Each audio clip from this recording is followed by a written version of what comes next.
Hello everyone, welcome back to my channel.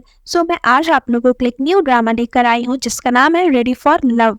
ये एक बहुत ही इंटरेस्टिंग और रोमांटिक ड्रामा है जिसमें हमें एक सीईओ जो बहुत ही रूड रहता है और उसकी एक एम्प्लॉय दोनों के बीच की लव स्टोरी दिखाई जाती है। फ्रेंड्स, चलिए बिना किसी देरी की एक्सप्लेनेशन को शुरू करते हैं। तो सीन की स्टार्टिंग में हमें हमारी हीरोइन को दिखाया जाता है जो सोई रहती है, बट जैसे ही उसकी नींद टूटती है उसे अपने सामने एक लड़का दिखाई देता है। उसके बाद वो उससे पूछती है कि ज़ेकाई, क्या तुम हो? बट वो ज़ेकाई नहीं बल्कि इस ड्रामे का मेन लीड हीरो रहता है। यहाँ पर हमारी हीरोइन का नाम मी रहता है, तो मी उससे पूछती है कि तुम कौन हो? तो जो हमारा हीरो रहता है जिसका नाम जिंग रहता है वो बोलता है कि तुम तो बहुत अच्छी एक्टिंग कर लेती हो और ये ज़ेकाई कौन है? तो यहाँ पर मी सोचती है कि ज़ेकाई कहाँ गया और मैं इस हालत में क्यों हूँ। और फिर वो अपने देखती है कि उसके सारे कपड़े तो बिखरे हुए हैं। उसके बाद उसका सर दर्द होने लगता है और फिर उसे कल रात की बातें याद आने लगती है जहाँ पर वो होटल गई थी अपनी फ्रेंड के साथ और उसकी फ्रेंड ने उसे वाइन दिया था पीने को।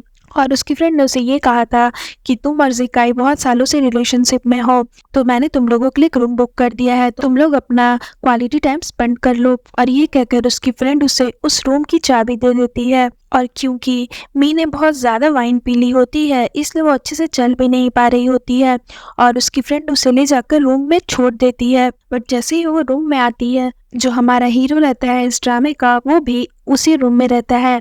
यहाँ पर मी हीरो को देखकर सोचती है कि वो ज़ेकाई है और उसे ज़ेकाई समझकर किस करने लगती है। यहाँ पर ज़ेकाई मी का बॉयफ्रेंड रहता है। उसके बाद उसे याद आता है कि कल रात तो उसने जिंग के साथ बहुत कुछ कर लिया। यहाँ पर वो बहुत डर जाती है और फिर वो ज़ेकाई को कॉल करती है, बट यहाँ पर ज़ेकाई कॉल नहीं उठा रहा होता है तो वो बहुत परेशान हो जाती है।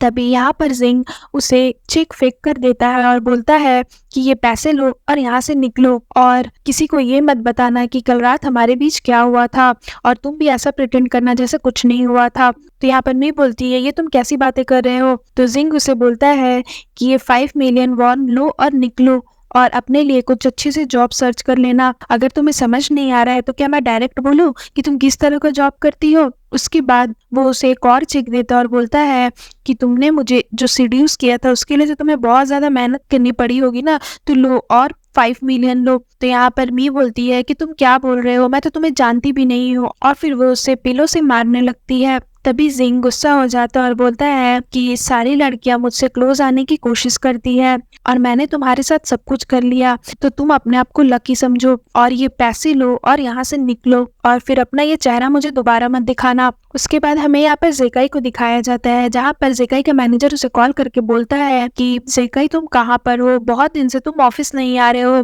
तो ज़ेकाई बोलता है कि मेरी तबीयत ठीक नहीं है और अगर मैं कंपनी आऊँगा तो मेरे वजह से दूसरे लोग भी बीमार पड़ जाएंगे, आप मुझे थोड़ा टाइम और दे दीजिए, उसके बाद मैं पक्का ज्वाइन करूँगा। तो ज़ेकाई का मैनेजर बोलता है कि ठीक है, अगर तुम नेक्स्ट वीक से ऑफिस नहीं आओगे तो तुम्हें फायर कर दिया जाएगा। उसके बाद तभी ज़ेकाई को मैसेज आता है किसी लोन वाले का जिसमें लिखा होता है कि अगर तुमने मेरे पैसे वापस नहीं किए तो मैं तुम्हें मार डालूंगा। तो यहाँ पर ज़ेकाई बहुत ज़्यादा परेशान हो जाता है और ज़ेकाई की क्या स्टोरी रहती है ये तो हमें आने वाले एपिसोड में ही पता चलेगा। उसके बाद हमें यहाँ पर दिखाया जाता है कि मी बहुत गुस्से से जिंग के पास जाती है और बोलती है तुमने मुझे ये जो पैसे दिए हैं मुझे नहीं चाहिए। तो जिंग उसे बोलता है अच्छा, तो तुम पैसों के लिए नहीं आई थी मेरे पास, मुझे यूज करने आई थी ताकि तुम मुझे यूज करके अपने करियर में आगे बढ़ सको। तो मी गुस्सा हो जाती है और बोलती है कि किसी लड़की के कैरेक्टर के बारे में ऐसे बोलना तुम्हें बहुत अच्छा लगता है ना, तुम तो पैसे वाले लड़के हो बट तुम्हारी कैरेक्टर कुछ भी नहीं। उसके बाद जिंग गुस्से से उसका हाथ पकड़ लेता है, तभी लिफ्ट खुलती है जहाँ पर जिंग का कोई दोस्त रहता है जो उसे मिल जाता है